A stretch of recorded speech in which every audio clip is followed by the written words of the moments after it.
Video last దాకా చూడండి, subscribe చేయండి. మన దేశీ చిక్కుడుకాయ టమాటా కూర ఎలా వండాలో వీడియోలు చూపెడతా. ముందుగానే దీనికి కావాల్సిన ఐటెంలన్నీ రెడీ కోసి రెడీ పెట్టుకున్నాం. స్టవ్ అంటు పెట్టినాం. స్టవ్ పైన మట్టి కంతులు పెట్టుకున్నాం. అందులో 2 చెంచాల నూనె పోసుకున్నాం. 1 చెంచాడు పోపిత్తులు, 1 చెంచాడు జీలకర్ర, ఉల్లిగడ్డలు, పచ్చిమిర్చి, కల్జామాకు దూరగా గొలుచుకోవాలి. కొత్తిమీర, మెంతి, పుదీనా, 1/2 చెంచాడు పసుపు, 1/2 చెంచాడు ఇంగు, చెంచా అల్లం వెల్లిపాయ ఎంతో దూరగా గోరించుకోవాలి.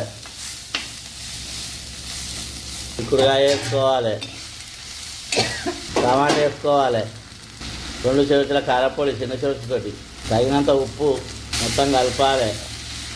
కలిపి చిన్న మంట మీద మూత పెట్టి 20 నిమిషాలు ఉడికించుకోవాలి. చిక్కుడుకాయ టమాటా కూర రెడీ అయింది. స్టవ్ ఆఫ్ చేయాలి, దించుకోవాలి.